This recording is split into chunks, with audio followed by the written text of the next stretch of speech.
নমস্কার বন্ধুরা, সবাইকে স্বাগত জানাই বন্যা কিচেন উইথ ভিলেজ ফুড চ্যানেলে। তোমরা কেমন আছো? আশা করি ভালোই আছো। আজকে তোমাদের জন্য আবারও একটা নতুন রেসিপি নিয়ে চলে এসেছি, এঁচোড় চিংড়ি। তার জন্য আমি এখানে একটা বড় সাইজের এঁচোড় নিয়ে নিয়েছি। এটা আমি আমাদের দিদি বাড়ি থেকে নিয়ে এসেছি। আর এখানে চিংড়ি মাছগুলো আমি ধুয়ে ভালো করে বেছে পরিষ্কার করে নুন হলুদ মাখিয়ে রেখেছি। চিংড়ি মাছের যে খোসাটা, এটাও আমি কিন্তু ফেলিনি, এটাও নুন হলুদ মাখিয়ে রেখেছি ভালো করে পরিষ্কার করে ধুয়ে। মশলার জন্য এখানে আমি নিয়ে নিয়েছি লবণ, হলুদ, এখানে জিরে গুঁড়ো, আর হচ্ছে শুকনো লঙ্কা গুঁড়ো, আর গরম মশলা গুঁড়ো। আর এখানে আমার লাগবে পেঁয়াজ কুচি। এখানে সোমবারের জন্য আমি এখানে নিয়ে নিয়েছি গোটা গরম মশলা, এখানে রসুন নিয়ে নিয়েছি কয়েক কোয়া পরিমাণ মতো, আর আদা, আর এখানে কাঁচা লঙ্কা আছে। তো প্রথমে আমি আলুটাকে কেটে নেব, কারণ এঁচোড়টা কাটার পর কিন্তু এখানে আঠা লেগে থাকবে, তখন আমি আলুটা ভালো করে কাটতে পারবো না। তাই আগে আলুটা আমি কেটে নিচ্ছি। আপনারাও তাই করবেন, আগে আলুটাকে কেটে নেবেন। দেখুন আলুটাকে একটু বড় সাইজ করে কাটছি। আমি এখানে 3টে আলু নিয়েছি। এখানে আমার আলুটা কাটা হয়ে গেছে। এবার আমি এঁচোড়টা কেটে নেব। তো বন্ধুরা, আপনারাও এঁচোড় কাটার আগে কিন্তু ভালো করে সর্ষের তেল হাতে এবং বটিতে লাগিয়ে নেবেন। যেটা দিয়ে কাটবেন সেটাতেও লাগাবেন এবং হাতেও লাগাবেন, তাহলে আঠা লেগে থাকবে না। দেখুন আমি এখানে সর্ষের তেল 2 হাতে ভালো করে মেখে নিয়েছি, বটিটাতেও লাগিয়ে নিয়েছি, তাহলে একটু আঠা লেগে থাকবে না।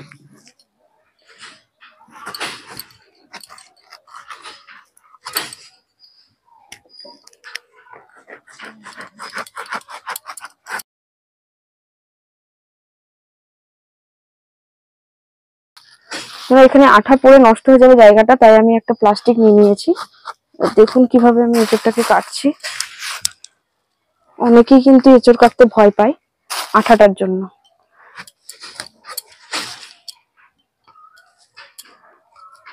এই শীটটাকে ফেলে দিতে হবে, এখান থেকে এইভাবে কেটে এরকম সাইজ করে নিতে হবে, নিয়ে জলে দিয়ে দিতে হবে। এক্সট্রা যে কষ্টটা আছে সেটা কিন্তু বেরিয়ে যাবে।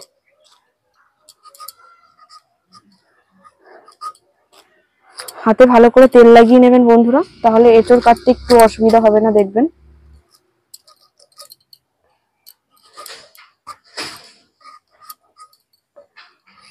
দেখুন বন্ধুরা, আমার এঁচোড় সম্পূর্ণ কাটা হয়ে গেছে।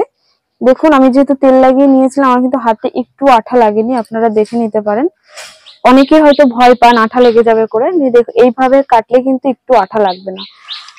আমি এটা একটুখানি ভিজিয়ে রাখবো, কষ্ট বেরিয়ে যাবে, তারপরে পরিষ্কার করে ধুয়ে নেব। আমি উনান ধরিয়ে দিয়েছি। এবার আমাকে এঁচোড়টার আলুটা একসাথে আমি সেদ্ধ করে নেব। তার জন্য কড়াইতে আমি পরিমাণ মতো জল দেব।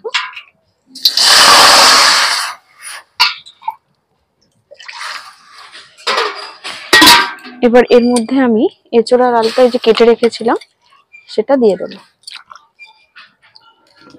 এখানে আমি যে কাঁচা লঙ্কাগুলো নিয়েছিলাম সেগুলো আমি সেদ্ধ হতে দিয়ে দেবো এর মধ্যেই। এবার পরিমাণ মতো নুন দিয়ে আমি এটাকে ঢেকে রেখে দেবো।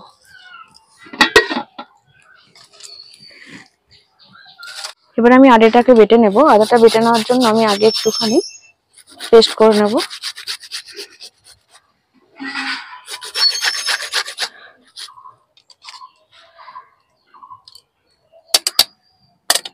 আমার আদাটা গ্রেট করা হয়ে গেছে। এবার এর সাথে আমি একই সাথে যে কটা রসুন আমার লাগবে আমি এর সাথে পেস্ট করে নেব।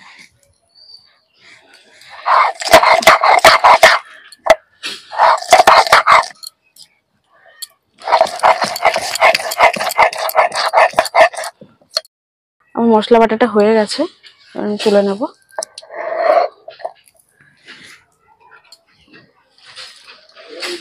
দেখুন বন্ধুরা, আমার আলু আর এঁচোড় খুব ভালোভাবেই সেদ্ধ হয়ে গেছে, কেটে যাচ্ছে। তো এবার আমি এটাকে নামিয়ে নেব।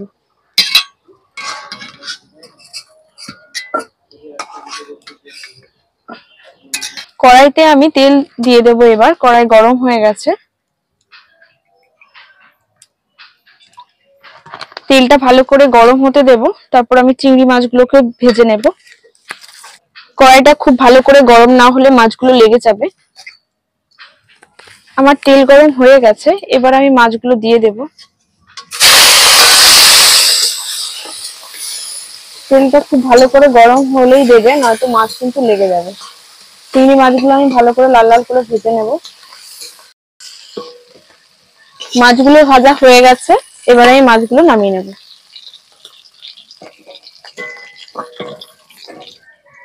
এবার এই তেলেই আমি যে খোসাগুলো রেখেছিলাম এই খোসাগুলো ভেজে নেব।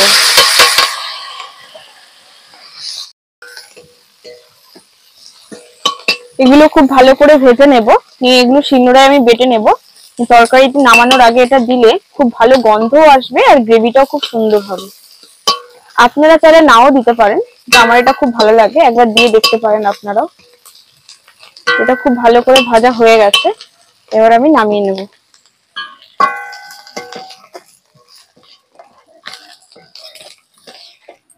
এবার কড়াইতে আরো একটু তেল দিয়ে দেব। তেলটা একটু গরম হলে আমি এঁচোড় আর আলুটাও ভেজে নেব। তেল গরম হয়ে গেছে, এবার আমি এঁচোড়টা আর আলুটা দিয়ে দেব। সেদ্ধ করে রেখেছিলাম, দিয়ে দেব।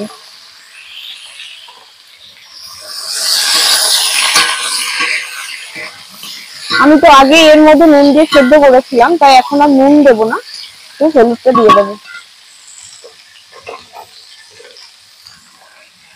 আমি 1 চামচ হলুদ দিয়ে দিচ্ছি।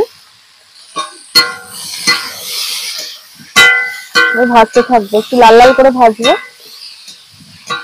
আর ঢাকার দরকার নেই, কারণ আমার এটা সেদ্ধ করাই আছে। এছাড়া আলুটা আমার লাল লাল করে ভাজা হয়ে গেছে, এবার আমি এগুলোকে নামিয়ে দেবো।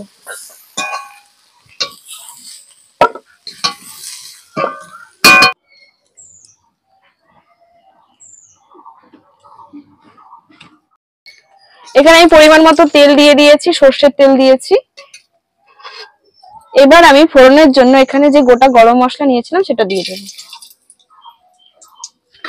তারপর একে একে এখানে আগে থেকে যে পেঁয়াজ কুচি করে রেখেছিলাম সেটা দিয়ে দেব।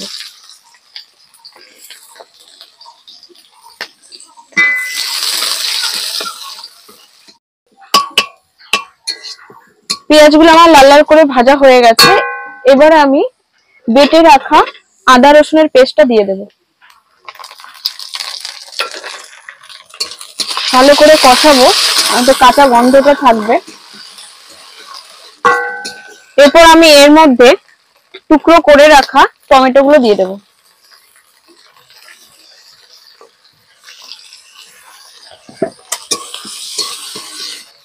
এর মধ্যে পরিমাণ মতো লবণ দেবো, আমি অল্প করেই দেবো যাতে এগুলো ভালো করে মজে যায়।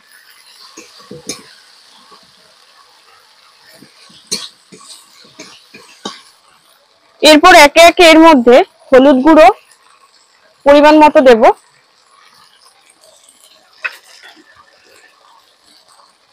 জিরে গুঁড়ো দিয়ে দেবো 2 চামচ।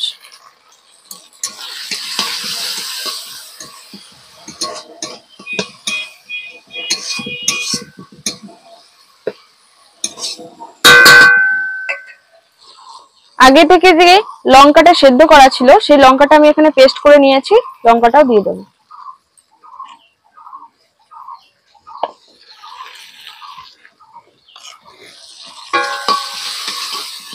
এবার ভালো করে কষাবো যতক্ষণ না এই মশলা থেকে তেল ছাড়বে।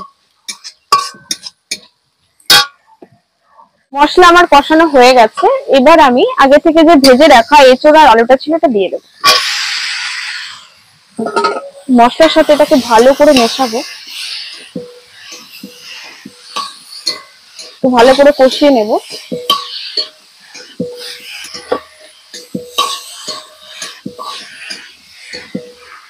এবার আমি পরিমাণ মতো জল দিয়ে দেবো।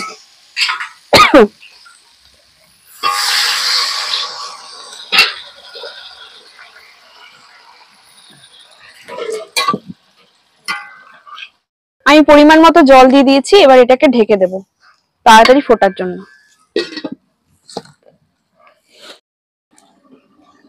এবার আমি ঢাকাটা তুলে নেব।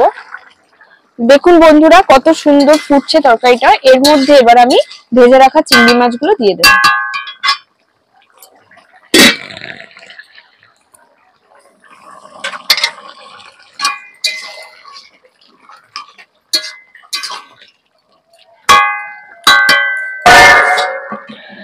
চিংড়ি মাছের যে খোসাগুলো ছিল আমি ভেজে রেখেছিলাম, ভেজে ওটাকে পেস্ট করে নিয়েছি, এটাও দিয়ে দেবো।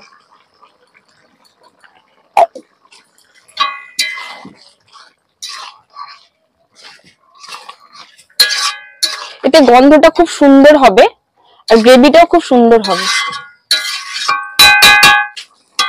তরকারি আমার হয়ে এসেছে, এবার আমি উপর থেকে গরম মশলা গুঁড়ো দিয়ে নামিয়ে নেব।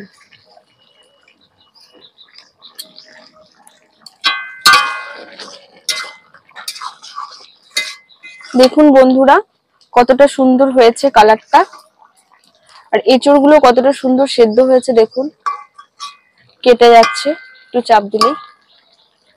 দেখুন আপনারাও বাড়িতে এভাবে বানিয়ে ফেলুন এঁচড় চিংড়ি, দেখবেন খুব সুস্বাদু হবে খেতে।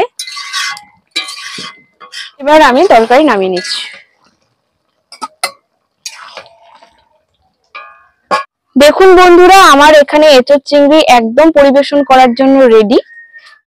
বন্ধুরা আমার ভিডিওটি যদি আপনাদের ভালো লেগে থাকে তাহলে একটি লাইক করবেন আর চ্যানেলটিকে সাবস্ক্রাইব করে পাশে থাকা বেল আইকনটিকে প্রেস করবেন। ধন্যবাদ।